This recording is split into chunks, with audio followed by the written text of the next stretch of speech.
Here. Okay. Hello, welcome back to another episode of Flex in the City. I'm Rada. And I'm Lisa, and this is episode 41. I don't know what that I don't know what that is I don't know either, what so that I am was, not but- going to co-sign it on any level. But how are you? How are you doing today? I'm good. I'm not so happy about the weather. I knew that was coming. Weather is always like one of our first topics that we tend to address. You can see that we are inside today. Rugged up. Because basically. it's raining. It's been raining. It's cloudy. It's muggy. It's 9 degrees this morning. Yeah, she told me to dress warm. I'm in a long sleeve. This is not. Likewise. This is not summer wear. No, This is not. This is definitely from a different season. I was in shorts last week. I mean, come on. I was in shorts 2 days ago. Yeah, Yeah. I was in shorts on the weekend for the tournaments, and then yesterday I went to watch my kids training. Well, I wasn't really watching. I had my book and I was reading, and I had on. And he even said at the end, he's like, "Mama, you didn't see me. I was kicking and I was scoring goals." I was like, "Oh, I did see. but I was reading. I was learning something, like." That's right. Yeah. You're like, I did see you, baby. But I was freezing yesterday. I had on like these thin pants and a jean jacket, and you were like, was I freezing. definitely... Yeah, because it practice didn't end till 6:30. Because of course. Yeah. So I just thought, what am I doing here? I can't. And there's like a restaurant part for the club that you can go inside. Yeah, I would have gone inside. In there. It's closed on Mondays, so you can't even go most inside. Things are closed on Monday and Sunday. Yeah. Explain that one. Yeah. I stopped looking for explanations. I don't get it. I don't Once know how... I realized that it was getting up to like 40 degrees in summer and nowhere has AC, I was like, there's nothing that's going to make sense. So let me just stop. Yeah, it's fine. Just take it as it is. Yep. So here we are taking it as it is and back inside because the balcony has been rendered unusable for recording. Yeah. I even thought about it. I was like, I think maybe we can sit outside if it like stops. No, but because we would have been it's wet and it's cold. Yeah. Yeah. It's not nice. That would have been an interesting episode. Hello and welcome to Flex in the City. It would have been terrible, terrible audio. So anyway, here we are back in our sort of pseudo-original older set. I'm trying to be Vanna White. I can't. Oh my God, what a blast from the past. Oh, was it The Price is Right? No. Wheel of Fortune. Wheel of Fortune. Wheel of Fortune. The guy that had that tiny little like skinny mic. Ooh, Pat Sajak. No. That's so cool. No, it would not be. No. I'm already holding this like this. Yeah, I broke the clip off of the mic. And I was like, I cannot do a whole episode where I am holding a mic like this and take myself seriously. And she was in denial about it. I was like, Lisa, I swear I just saw something, a piece of plastic flying. I was like, no. It was just the sound of me moving the clip. No, it was me breaking it. So it's the universe's way of telling us to get proper mics, which we've been talking about for a while. So do we want to get like headphones too? Oh, hell to the no. No. I see that a lot on podcasts. It's got like the heavy... That's like where they're in like studios, I think. Okay. That's why, I think.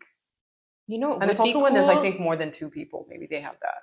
What would be cool is if they had like a space like that you could, I mean, it'd be a cost that's not necessary, but like I think a podcast like space. Like a recording studio that you can use for, I think they have them here. I just have to do some research. So once I finish my integration course and have like 4 hours of my weekdays back, then I'll be so productive.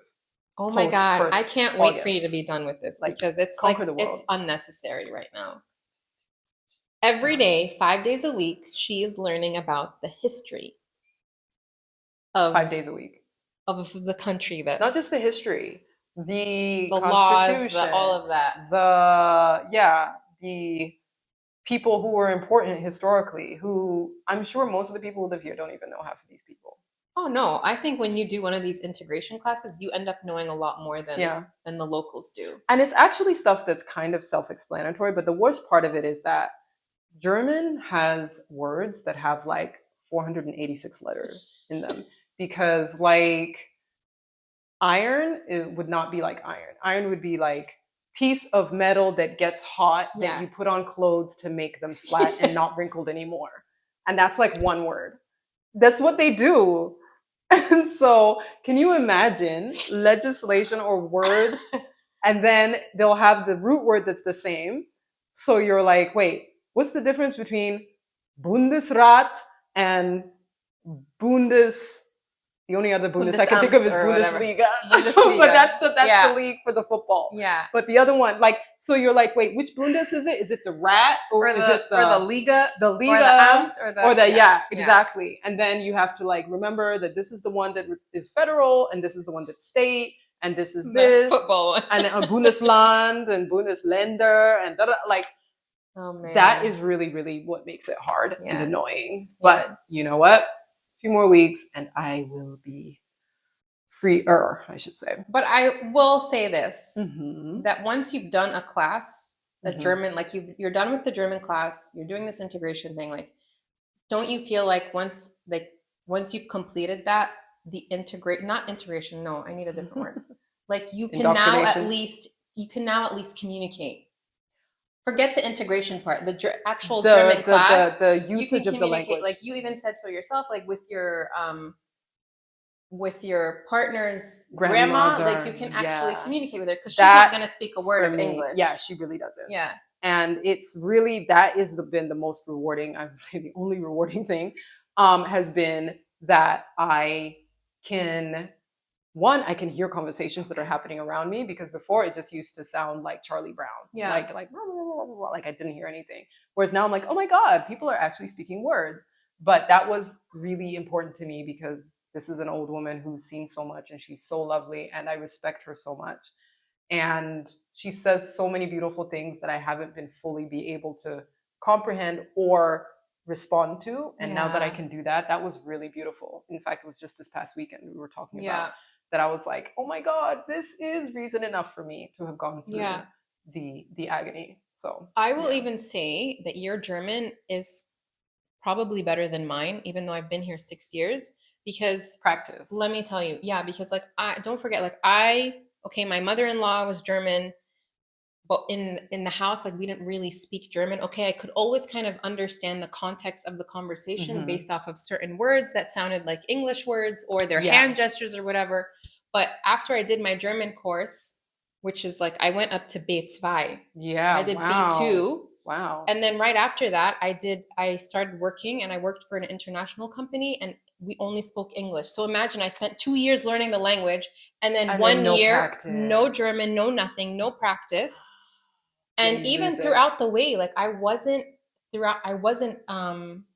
practicing it as I was learning it. I was only using it in the class. I didn't go home and try to speak German with my husband because he'd always correct me. And I was like, I'm like, this not having it. We need to stay together. Like, so this is not going to happen. Exactly. Otherwise, we're gonna. There's gonna be domestic violence. Yeah. So it's not until now where I've had to, and my friends at the time,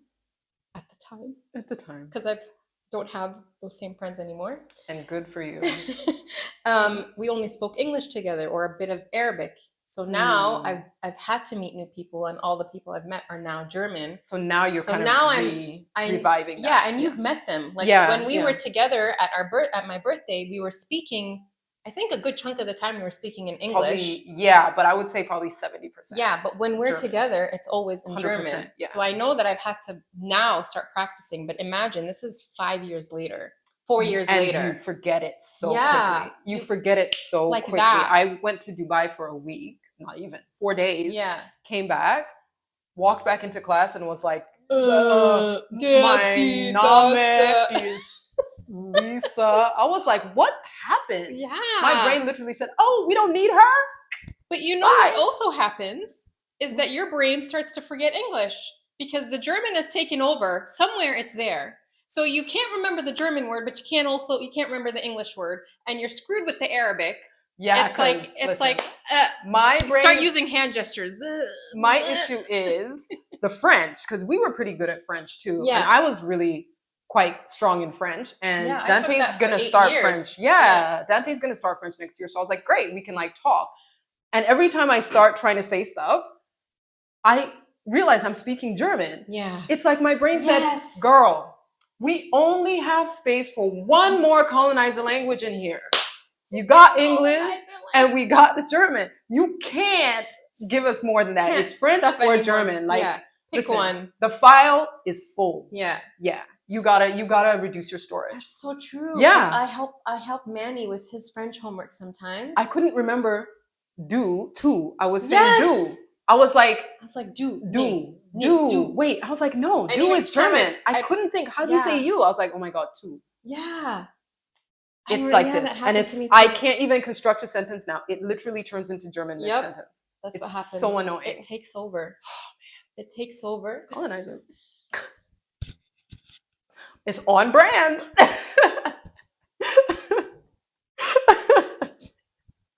I think we could do an episode of just that, but we need to. Literally, maybe like we save that for TikTok. Maybe another time. Yeah, that could be like a TikTok because there's just so much there. There is so much content on TikTok about Germans making fun of themselves. I think we should be doing There is so much of it, although I don't know if it'll work because we're not German. But yeah, there's like one of guy. them is not a German. One is it the Austrian guy? No, there's one guy he wears glasses and a beanie. Is he like? He's American or something like that. But I think he's got a German girlfriend or something like that. But he does the accent so well. And he does it where he's like teaching himself German. It's like, okay, so like, how do I say the? It's like, well. It's like, die der das. Okay, great. That I can remember. But if something is being done to the something, then it changes to da da da. Listen, if y'all want to feel our pain, just maybe try a lesson on Duolingo just for like 5 minutes and then... Or even just read an article on German ... dative. Dativ. Just read. Oh my God. Just read what that is. I still get confused with accusative and dative. I know dative is because like that will be like the main subject, but in some cases, and I gotta say, because even in English, my grammar was horrible. Oh yeah? Yeah, like I could not wrap my brain around certain grammatical concepts. Right. So that went into German. So it's like it'll be like, no, you're not the subject. That is the subject. So that has to be that has to be in the dative form, and that's like, I'm like, so dative, basically, the easiest way for me to remember it is it's not 100% rule, but it usually comes after a preposition. Okay. So if you can be with, on, over, that helps. Trick and then you go like mit, da da da. Yeah, it's always going to be dative. Mit mir. Yeah. Tricks also that one should know in English, and I didn't learn that. So you get what I mean? So like even so like we don't call it dative or accusative in English, but it's like it's the same concept. Especially with object and subject. Yeah. That's so, if you don't get it in English, it's hard to put it together. I mean, English is my mother tongue, but I was falling asleep in English class. Honest to God. Like, in grammar class, English class. It's really. Although really now, like, if you tell me let's read like William Shakespeare or whatever, I'd be like, literature. Yeah, let's do it. But I hated it. No, I hated it. You hated literature. I love every literature. Subject that I love now. I hated history. I hated. History was so good. You know why? Because it's how they were teaching it. Just someone stands in front of you and just spits out dates that you need to know, but they didn't make it like I feel like history like. You can bring that to life. Tell a story. Not everybody was doing that. I had in one of my classes, it was world history. Do you know what my final exam was? I had to memorize every single country in the world and their capital, and I was given a map at the end of the year, and I had to fill out every country and their capital, and that was my test. I'm like, that's what world history is all about? No, maybe geography, but not history. Yeah. That was world history. I mean, and I loved the teacher. She was awesome. She was good, but the content, shout out to Miss Crockett, wherever you are. But it was like, this is what you're testing me on? Yeah, that's not a test. That's not. Yeah, that's bad. You know? Yeah, so a teacher does make a difference. There's certain subjects that they did not do a good job of teaching in class and that as can we're influence growing if up. You like it. Yeah. For sure. That's true. My favorite subjects were math and science. Ew! But not that I was great at, but if it was something about I could grasp it. It was like a concept that I could grasp, and it wasn't so analytical. It was very much like it's so structured. It's either this or it's either that. Not all of it is linear, but it is very like structured in terms of like there's rules and laws, and they kind of make sense and follow each other. I'm German. Ew. Yeah. Sorry, like, girl. Wow. my husband said, ew. My husband's German. Said, I love you guys. No, she I love said, it. ew. We'll I love edit it. that out. I don't mean ew. I mean like I would love them if they loved me. Yeah. You know what I mean? Just show me some love. Would we? I think we would. I think we would. I think we would. I think like the like if Australians were nasty to you, you wouldn't be talking about like a lot of them are nasty. It's just that I met some really amazing ones. Yeah, there's some bad ones. The Germans you've met here. The difference is the proportion. So there's nasty people everywhere, but I think the proportion of the nasty people is really high here, and they are representative of the majority, but not just the majority thinking, like that is part of the culture. Yeah. We talked about this before. If you walk down the street, smile and say hi, you are looked at like you're a crackhead. Oh yeah. Because it's like, why are you happy? Why are you smiling? Are you smoking? Like, exactly. Whereas, yes, there's going to be people who are completely closed-minded and ignorant in Australia, but pretty much if you pass by a person and you make eye contact, they'll smile and say hi. Yeah, which is foreign concept here. And also the proportion of it. Like it's literally, there'll be, of course, there's good eggs in every pile, but yeah, very few. We were watching I think we found the only ones. The exceptions to the rule. We said, ooh, that's ABs, you look good. I got you. Throw the rest away. I got you. Yeah. Man. You were going to say something? We were watching a shark show last night on Netflix with Shifo. Oh, the one about where the conservation is. I don't know. They're like, it's a competition and they have to find sharks and take pictures and they get points for every shark that they take. And okay, I didn't watch this whole one, but is it like people who talk about like ending the slaughter of sharks, or is it like a competition show? It's a competition show. Okay, so it's not the one we saw. And every episode they're in a different area. Like last night they were in the Great Barrier Reef. Cute. So I looked at Hannah, I was like, I think we should move to Australia. And he was like, you wouldn't handle it. I'm like, why? Because like there's too many creepy crawlies. I was why like, do people say this all the time? I think I can do it. I think I can do it. You know how much I hate creepy crawlies. Yeah, and I lived there for over a decade. Let me tell you, you will encounter a few, but you understand the way to like minimize risk. To avoid them? First of all, don't live in Queensland. Okay. Or in the outback, obviously. Okay. And like in the summer, city, like there's no way they're walking around you're not the gonna streets be, of Sydney. Yeah, you're not going to be like crossing a crosswalk and like, you know, like a freaking like spider that's like as big as my head. It's going to be galloping across the street. It's not like this. Yeah. It's not like you this. Can hear it. Yeah, like you're just like, oh, here it comes. It's going to be in the places you expect to see spiders. Like if there's like a little like cranny somewhere, you're going to see a web and you're like, okay, I'm not going to like stick my hand in there randomly. The only thing is like the huntsman. In the summertime, it's hot. Yeah. And they'll try to come in the house. Some people are okay with opening their windows. I just didn't open my windows in the summertime because I'm not trying to come home. Me too, but trust me, you will learn to not love it or need it when you have had to go to fisticuffs battle with a huntsman in your house. You'll be like, I don't know. Spider? Huntsman? It is. Mm-hmm. Is it furry? No, but fur would be the least of your worries. How big is it? They could get bigger than this. You know they have spiders that eat birds.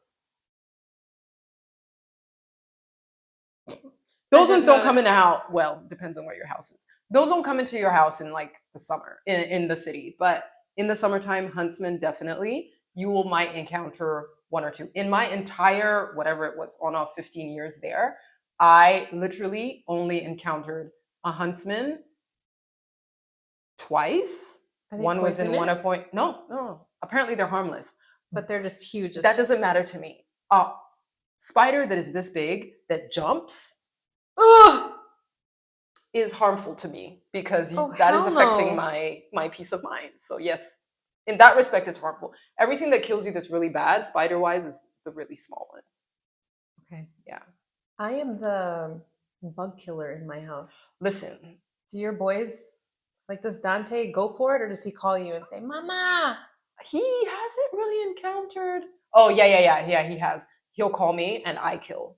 But if it's like, you know, these house spiders in Germany, Like the ones that can get pretty big. Oh, girl. I don't kill them because they eat the mosquitoes. I'd rather a mosquito. Well, we don't have big ones. We have like the teeny tiny ones like this. But I know that they keep the mosquitoes at bay, and I do not do well with mosquitoes. And my kid, like 2 out of the 3, get like, if they get bit by a mosquito, it's like big chunky. Because the mosquitoes here bite. I don't know what they're doing over there, but the bites look different. I'm like, I come from malaria country. Our mosquitoes are not like this. Many schools sent out a memo: tiger mosquitoes in Bavaria. What is a tiger mosquito? It looks like it has stripes. And I swear I found one in my house the other day. I was like, I think this is what they sent a memo about. It was dead, but yeah, I hope so. Wow. God. Okay, you see, I would still look that over a spider. Yeah. I would still. Because a mosquito is predictable. I know it's going to bite me, and it's going to go do its thing, and it's going to sound annoying, and that's the end of it. And the bite won't hurt. Spiders, I don't know what kind of spider you are. I don't know if you jump. I don't know if you crawl. Apparently, some of them are attracted to orifices, and they try to crawl in there. See, this is the shit why I'm not going to let you be roaming around in my house. Why'd you tell me that? This is why I killed them. What is our topic today? Oh, yeah. I was like, what are we talking about? It's a long tangent to get to our topic. We are talking about nothing related to anything we've been talking about, but really. we want to address today if men and women can truly be friends, and if so, what does that look like? So, do you think that is First possible? Of all, I'll preface this by saying we understand that there's more than the two binary genders, but for the sake of this conversation, we will be focusing on men and cisgender male and cisgender female. Yeah. Not to disregard anybody else, but just for the sake of this conversation. Yeah. And stand down. So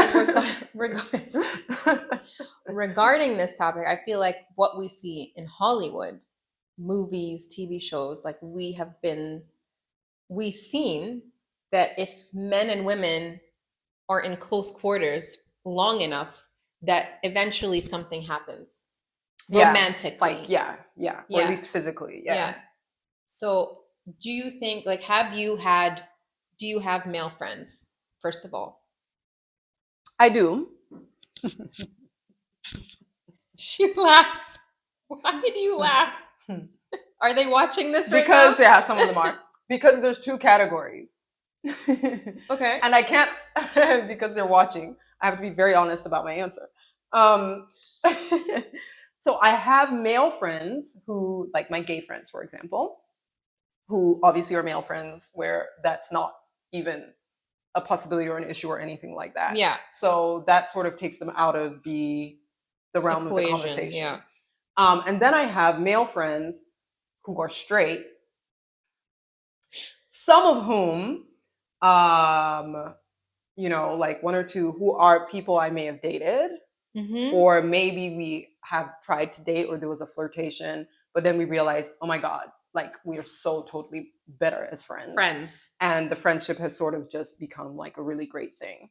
And so those are the type of male friends that I have retained who are straight, but that is because the element of exploring something potentially romantic was already kind of explored and was found to be like null and void. Okay. So it's kind of within the same realm. Whereas there was, the possibility of that, but not anymore. Interesting. Yeah. So it actually, the pressure is no longer there because it was tended to and proven to not be something that would work. And we're totally comfortable with the friendship now. Yeah.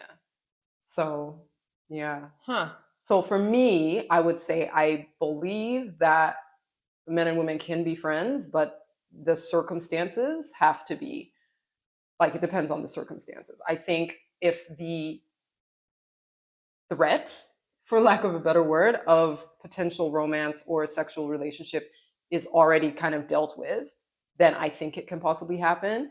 But I think if it's always a continuing possibility, then it's not happening. No, I would say no. What about you? So I've always been someone that gravitated towards like I always had guy friends. Yeah.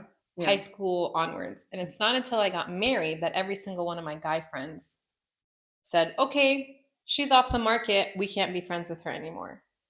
And it could be a cultural thing. It could be maybe they themselves. Are they all from your culture, these guy friends? Yeah. Yeah. Okay.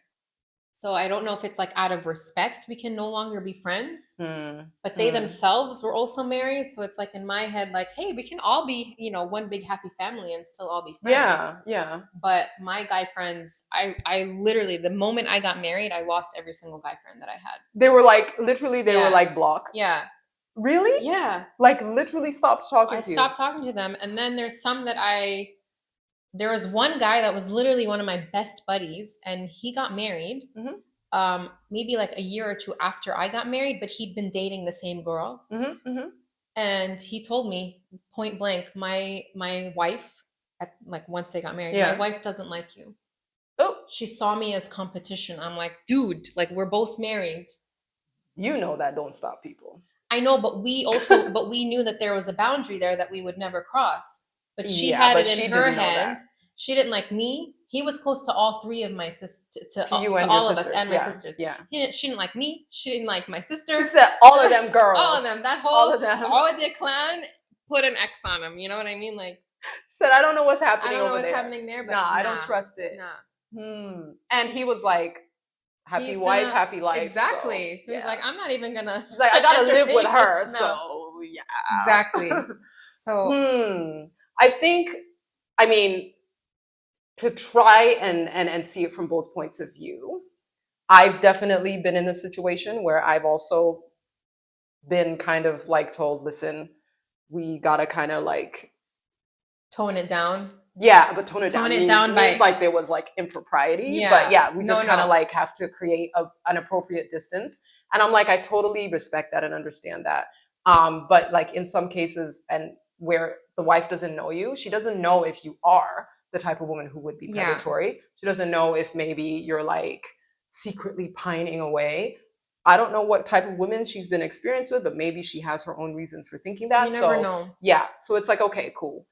And the husband has to be like, all right, cool. But, so I think that does happen a lot, where there's a lot of women who are like, I don't know this bitch. Yeah. I don't know where her mind's at, Also, a lot of women think that, their man to them is a catch. So they're like, everybody gonna want my man. Like, of course, like, in most cases, it's like, I gotta pee all over my literally mark my territory. The scent. Everyone like, honey, he's all yours. You can have him. Yeah.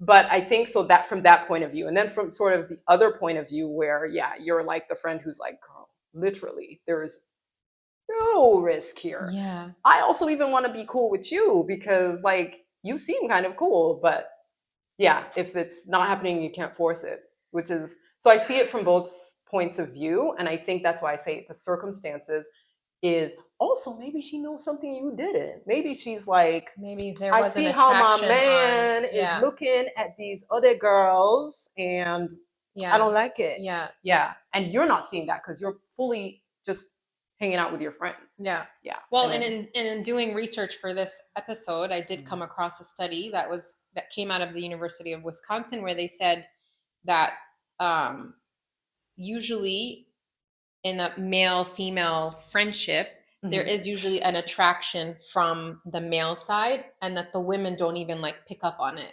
Right. So there is usually an attraction. And I think that can go back to also like what we said earlier, like we've been conditioned to already see the opposite sex as something romantic, as a romantic possibility. Yeah. And so it is kind of hard to switch that off. So that's why I was going to ask you, like these friendships that you say where you may have dated at some point, but now you have a friendship with, like, can you honestly say 100% that there is no attraction? So this is the thing. Either side? I think there has to be an element of realism. So even if you're married, even if you're committed to somebody, you don't go blind. No. You're still going to like see people who are attractive. You're still going to find people attractive. If it's someone that you someone that you could have dated in your past and would have dated, but it just didn't work out because you didn't mesh, but obviously you found them attractive on some level. So, that doesn't mean that suddenly you're like, oh, no, I don't find him attractive anymore. You can see someone and be like, he's attractive and he's actually a great person. Yeah. You're just not attracted to them anymore. I see that. And so I think that's where the change happens, because attraction, there's finding people attractive as being attracted to a person. And some people would even argue you can still be attracted to people when you're married. Yeah. Which a lot of people will say that that's like totally normal. I don't know how I feel about that, because I feel like there's an emotional element. Exactly, especially I think on women's, especially for women's end. Yeah. And I feel like attraction also requires like there to be an effort. So like you're nurturing something beyond just being like, damn, that's a fat ass. Exactly. You know what I mean? Yeah. So yeah, like I'm still going to be able to look and sorry, my kid. Being attracted is more like you're putting effort into getting to know them, and like it's more about like the essence of the person, as opposed to just being like, they're cute, they're hot, whatever, moving on. Yeah. So there's an element, I think, of like investment with the attraction. Yeah, and I think is where, for me anyway, it crosses the line. I can say also for me on my end, like when I'm attracted to somebody, it's not just finding them attractive physically, but there's like an emotional connection as well. So that's where for me too. I think I'll be like, oh, he's hot. I find him hot. Yeah. Which is just. But if I'm like really attracted to him, then it's like there's definitely something more there. And just like you said, there's like an investment that's and even if it's not investment like in terms of your actions, there's investment with your thoughts. Yeah. So you're thinking about this person, you're like, oh, like I wonder what they like, or you're replaying things that they say, or and that's where it becomes problematic if you're already in a committed relationship. So for me, it depends is the answer. Yeah. But yeah, largely, generally, I would say if there is genuine commitment and honesty in the committed part of the relationship, then that breeds security. Mm-hmm. And then it allows for an environment where both people can be honest about attraction or being attracted, finding someone attractive, and then it sort of like takes away that stigma of it, because you're like, yeah, of course you're going to find people attractive. You tell me about it, I tell you about it. There's honesty, free flow of information, and I think that's part of what kind of makes the relationship healthy. But that comes from a secure point of view, I guess, already on both ends. Yeah, but also security in the relationship. Yeah. So. Yeah. How would you feel? You have not answered the question. What's the question? She said, on to the next. Wait, what's the question? Do you believe that men and women can be friends, basically? Authentically? The problem is that if I were to base it off of my own experience, it's like I don't have any male friends now. I have friends that are friends of my husband. Right. So that's the extent. But that's more of like you're all friends together. We're all friends together. But do I have my own? I have my gay friends. But which doesn't count really, because there's no opportunity for attraction. No, that's like we already Although my gay friends are very attractive. Yeah, my gay friends are very attractive too, and I knew them before they even announced that before they even came out. So like one of my I know one of them, like there was an attraction from his end towards me. The gay one? Yeah, but we were just friends. Like I friend zoned him. Poor guy. Apparently, it was such a friend zone that he was like, I'm done with women. No, because he did date one of my friends after that. Oh, okay. So I know, but still, I mean, I can't speak from my own experience because I don't have that anymore. Like I said, like all the guy friends that I did have, I lost once I got married at 25. I'm 42 now. So that's all. Yeah, a long ways away. I had male friends at work. Yeah. Oh, well, there's the whole like workplace relationship too. Yeah. That's a whole different dynamic as well, like work husband. Exactly, which already, there's already going to be boundaries put in place because it's already HR is real. Yeah. So it's not like there is no line that you're gonna cross. Yeah. Well, some people be crossing it still. Some people be crossing it, but like, so yeah. So do I think that men and women can be friends? I think yes, but it has to be super clear. It has to be super clear on both ends. What means super clear? Like nothing's gonna happen between us physically, romantically, but nothing. Even in situations where it's been super clear, like where people make rules, like you cannot help it. Well, I feel like you can, but from what we see in pop culture, in movies, you know, it's like, you know what? We're just going to be friends with benefits and neither of us are going to catch feelings. And then like by the end of the movie, somebody always catches feelings. Someone always catches there's feelings. There's not a single, like in any sitcom or whatever, I know, there's not a single example of where they're just friends. Ross and Rachel. Pam and Jim from The Office, right? The only Office when Friends with Benefits, literally the movie. Friends with Benefits with Justin Timberlake. Yeah, I don't remember the chick. I don't remember. Is it the Black Swan chick? Yeah, the other chick. It's her. Whatever. Mila Kunis. No, Kieran. No, not Keira Knightley. One of them girls. No, Mila Kunis was in the other one with Ashton Kutcher. There was 2 Friends with Benefits style movies that came out at the same time. Aren't they married? Oh, no, wait. Mila Kunis and Justin Timberlake. That's the one, right? But there's another one with Ashton Kutcher and some other girl. And the girl, the Swan Lake girl. Natalie Portman. Is it? It was also a Friends with Benefit type movie. They just ran out of ideas. Yeah. Over in but Hollywood. I think it's usually like box off, like this production house is going to do this movie. And then they're like, we're going to do our own. Yeah, they're going to be like, challenge. Yeah, and then they're like, okay, fine. Challenge accepted. I don't know if you can hear there's thunder in the background. It's crazy. It just got super dark in here as well. Yeah. I might turn on a light, so we will have a pause for a second. So we're back. Yeah. So as we were saying, I think even Hollywood has told us that basically, and a lot of these movies are like, they appeal because they are things that people can kind of relate to. Mm-hmm. So it's meant to mirror real life situations where people feel the tension of being friends with people who are attractive, and pretty much 100% of the time you don't get, he's not that into you, has one situation where the one where I hate her character in that movie, this blonde chick, Scarlett Johansson. Yeah, I'm like, I stopped liking her after that. Terrible. Her character is the worst because she also plays the dude who really likes her, but they are friends with benefits, and she has 100% friend zoned him. Yeah, to go and have an affair, which is not part of the discussion, but the point is to her, he's completely. Yeah, but it falls into the same thing because he already has feelings. He caught the feels. Yeah. So there's always someone. I feel like there's always someone. So that's why I said like there has to be clear.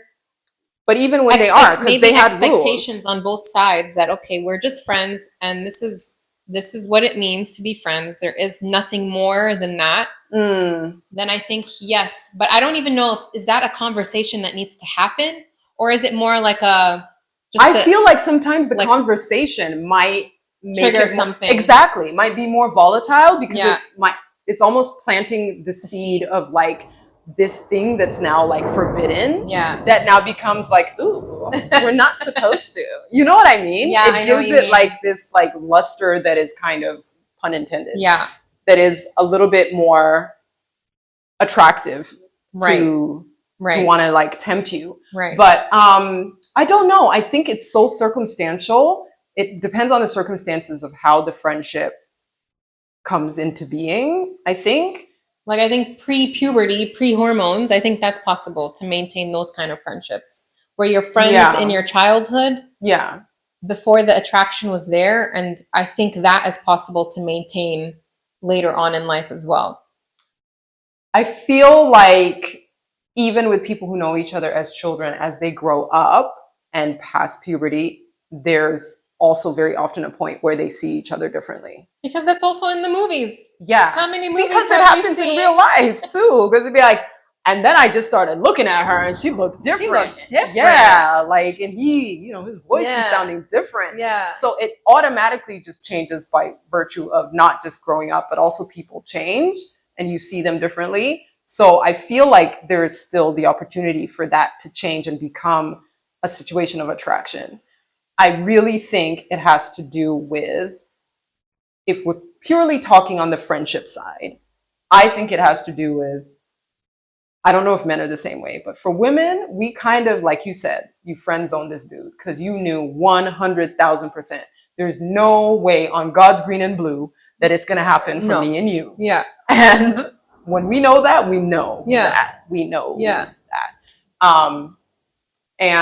So I think when it's that clear for both people, then it can happen, but it's rare that it is that clear for both. When there is a relationship involved and that friendship is like on the side of the relationship, then it's contingent on the dynamics of the relationship. I believe that becomes the thing that dictates, because even if that friendship preceded the relationship, if that relationship, as I said, is secure, is honest and genuine, then, you know, the friendship isn't a threat, provided the people are honest, I feel. So you're okay if your man has a female best friend? Yeah, I'm secure. Yeah. She ain't doing what I can. I feel like that's okay, aren't you? I've actually said to my husband like, we have a friend that my husband and I are friends with, like we're both friends with her. And I'll be like, you should go have some like drinks with her. Yeah. But he'll be like, nah, who does that? And I'll be like, okay, so he's definitely got a different perspective on this whole male-female friendship. And I think that's because he's also grown up outside of Germany. And I think probably the cultural boundaries of propriety with opposite sex friendship is different. Yeah, that's true. Here it's a lot more common. Yeah. And in your culture and in mine as well, it's really like more like you said, your friends were like, I'm married now, girl, bye. Yeah. And it would be similar in my culture as well. Yeah. Like they would be like, nah. Like even though you both understand it's completely platonic, it's like, it's just not They're not going to even mess with that. Yeah. Okay. So, but if we went back to the study that I mentioned at the University of Wisconsin, where I said that most of the time there is an attraction from men, but that the women don't really pick up on it. You and I both, from also our own experience, can say that sometimes men don't pick up on an attraction from a woman. So how does that change? Say, for example, your partner has a best friend who's a female. I know you trust your man, but does any part of you go, oh, we need to set some boundaries here? If you feel like that best friend has an attraction? I think, and that's the point, what you just said there, which is with the example that you gave about your guy friends who their wives were like, not this one. No. And I think that is the point where you say, like, do you feel like you should set a boundary there? Or if there's crossing of boundaries. So I think if you have a basis as a secure, coherent woman to say, I have a reason to believe that there is a boundary that needs to be drawn, or the boundaries that have been crossed, then I think that there is a reason or a justification for saying, yeah, there needs to be a boundary here. The same way where even if I knew, like I said, I have guy friends who I've dated or tried to date and it didn't work out and we ended up being really good friends, where if my partner was like, you know what? I feel like there's a little bit like, you might not see it, but I'm a man. I'm looking at old boy. I see how he's looking at you. I don't like it. Like, the person I live with is my man. It's not my friend. Yeah. So I have to respect that he feels that there's a boundary that potentially is being crossed. And I'll be like, you know what? Fine. I will create that boundary and I'll respect that, because ultimately the respect is for the person that you're committed to. Yeah, of course. And if your friend is a real one, they'll be like, I got you. I get it. Read it loud and clear. Yeah. Copy that. Yeah. And so I feel like there's things that kind of reveal behavior, but I think certainly men know men, which is why fathers are so protective of their daughters. And I believe women know women. And at the end of the day, your partner, if they don't feel comfortable, that is where your commitment and your obligation lies. So that should be, as long as, like I said, it is coming from a place of secure coherence, not erratic insecurity. So I can say from my husband's point of view, he does not like the idea of me having male friends. And I think also because straight ones, gay ones, like he just thinks that even he thinks with my, like I have a friend in Romania that I keep telling him I want to go visit him. He's like, yeah, but a guy and a girl, like, what if we go together? Like, I heard Romania is lit. I say we go together, but I think he thinks that something would actually happen. But I'm like, that's not the case. Like, it's never gonna happen. Like, there is no, But I think a lot of straight men think that like gay men are like one like hair away from from like finding women because they can't understand how they're not. And I'm like, no, really, like my gay friends would throw up. That would only be like if you were bisexual, but not every gay man is bisexual. Exactly. So I literally know like the gay men I know would like throw up if they saw a naked woman. Yeah, exactly. So, but I know he's not a fan of male friendships, and he doesn't get it. So, and that's who you live with. So so I gotta respect that. But I was going somewhere with that. So my husband is not a fan of that, but I think also because he knows I'm a flirt. Like and he knows it. I'm honest about it. I don't pretend like. And it's what do you mean you a flirt? I think maybe because I'm like for the masses. Like first of all, because flirtation is a broad term. First of all, if there's like, if we meet a couple, I gravitate more towards chatting it up with the man. I don't know why. I think it's easier. That's not flirting, really. But I think also because he sees that I'm smiling and friendly, and maybe he sees that as flirting. Okay, could be, yeah. You know? Yeah. But I'm not like sitting in the person's lap. Yeah, that's why I was like, just define so that the people know. But I'm very friendly, and so I think he takes that as me being flirty, and so that's where he thinks. That's not possible for. Have people that you've reacted to in that way received it as flirty? Like, have like other people's wives been like, hey now? Or the husbands, I should say. I know that there's been, and it's not maybe anything that I did, but I know there's been one guy that is a friend of his that has said something inappropriate about me.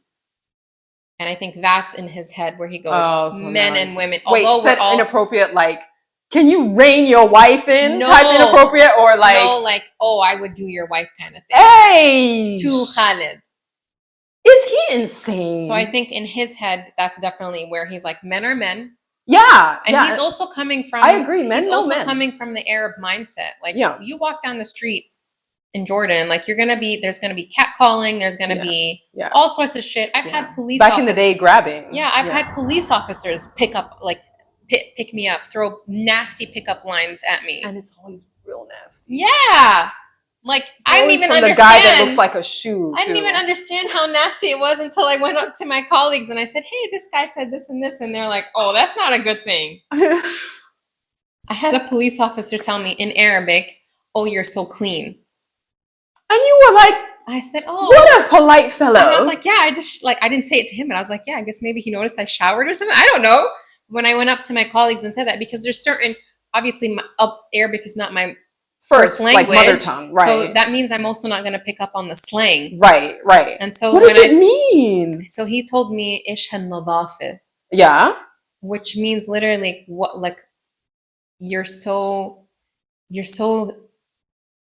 sexy, it's almost dirty, kind of like it's clean and dirty at the same time. Damn. Yeah, like something weird. Arabic got some lines. Yeah, and I just thought, ew. In the office, they were like, "That's not what you want." Nah, it's not a good thing. Because of course, it's a police guy saying something to me, and I'm like, I think he was. Did you like nod back like?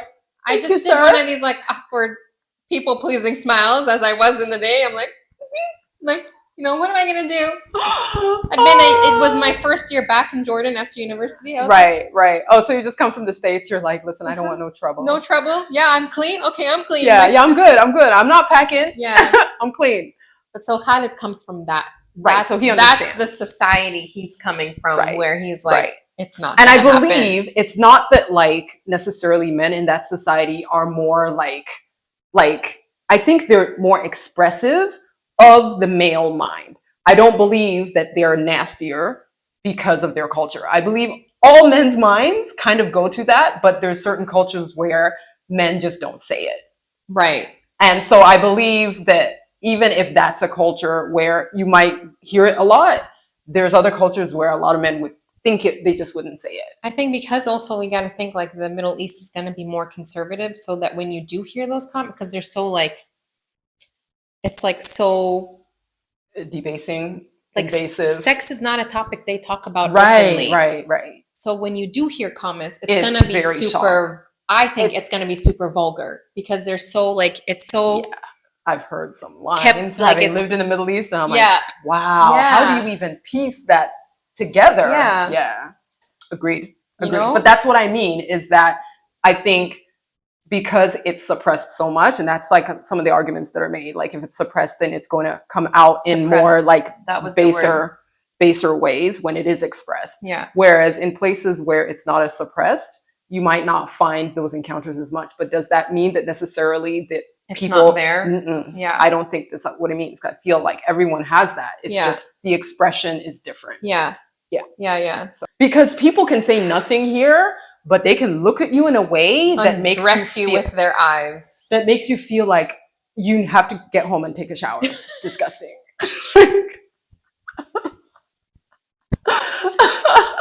Some of these old ass men on the train. Ugh. Oh, remember how? So we've talked about this, how we do experiments when we're out in public. Oh, our social experiments. So we do this thing where we stare people down, and I noticed that only retaliatory stares. I can't do it with old men because I feel like it's gonna be completely like. Is he gonna know that I'm like trying to stare him down, or is he gonna think I'm hollering at him? Yeah. So whenever it is a very thin line. I just don't do it. If I see an old man staring back at me, I'd be like, yep. It's a very thin line. Yeah. You don't want to encourage. No. Yeah. No. You definitely have to know and be discerning enough and be like, this one is staring because he's a disgusting lech. Yeah. This one is staring because he's like, oh my God, a black woman. Yeah. What kind of being brain is this? compute. Cannot comprehend. And then you're like, you're target number one. Yeah. But the other ones, you have to be like, oh my God. Exactly. Yeah. Those are the ones I react to with fear, like clutch bag and like be like, and like move to the end of the sidewalk. Yes. Yeah. Because it is. That's predatory behavior. Yeah. 100%.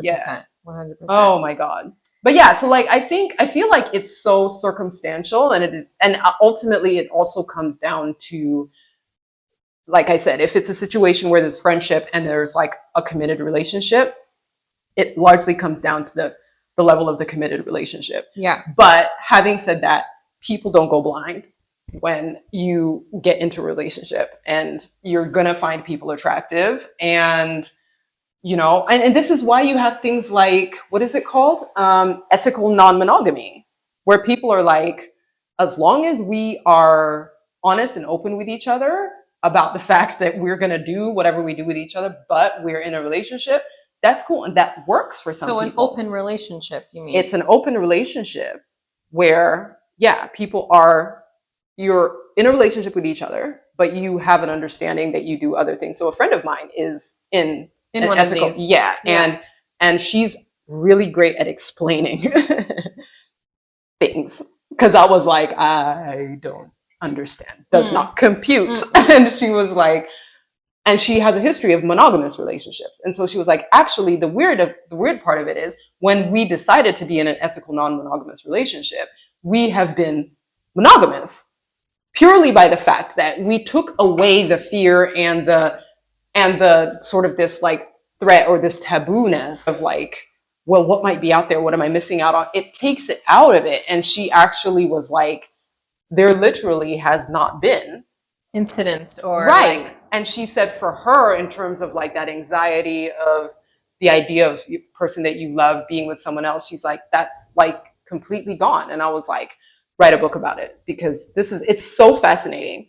But I don't think it's for everybody. So would you say she has, as this person, does she have a lot of male friendships? Yeah, she has a lot of male friendships, female friendships, and same with him. And I don't know where it is now, but I know that they even have like a child together. Okay. And they are incredibly, at least from what I can see, incredibly committed, but they have this I think people use even like the letters E, N, M, or they're ethical non-monogamous. Ethical Yeah, they're still technically in that status, but they've been monogamous by circumstance. And so that's an aberration. But there's people who are truly living the ENM life. And I feel like if that works for both people involved, then it works. Yeah. And ultimately, that's the test. If both people involved like co-sign to it, yeah, then like it'll work. Yeah, then it'll work. Same understanding. The problem is it's not always balanced. Yeah, it's very hard for both people to be on the same page. Yeah, and that's where you have issues, and that's why I'm saying that should be, if that basis is clear and people are on the same page, then you have security, you have honesty, and you have trust that kind of eliminates the fears or the potential issues that could come from there being a friendship with the other sex. Okay, so before we wrap it up, yes or no, men, women can be friends? Yes. Yes. Yes. For me. For me, yes. Yes. Yes. Yes. I think this is something that you guys can also weigh in on. We'd love to hear. Did you want to add anything else? The only thing I would add is with the relationship, and if there is a friendship and the relationship is there, I think the friendship has to equally respect the relationship. 100%. That was the only thing I would add. Because I would already say, like, if you don't have, I think that goes also with, if there's no respect in the relationship, then there shouldn't be a relationship to begin with. Like, you need that respect. Exactly. And if that doesn't exist, there's no friendship in the world that's going to make sense in that case. Exactly. And I agree with that. And as long as those things align, I think it's all good. Yeah. It's all good. Fun and games. I agree. Let us know in the comments what your thoughts are on this. Do you think men and women can be friends? Yes, no, maybe it's circumstantial. Give us your feedback. We love to hear from you. As always. As always. And in the meantime, if you haven't caught up on any of our old episodes, definitely do that. Totally necessary. Yeah. And we will be back again next week with another episode. In the meantime. Bye.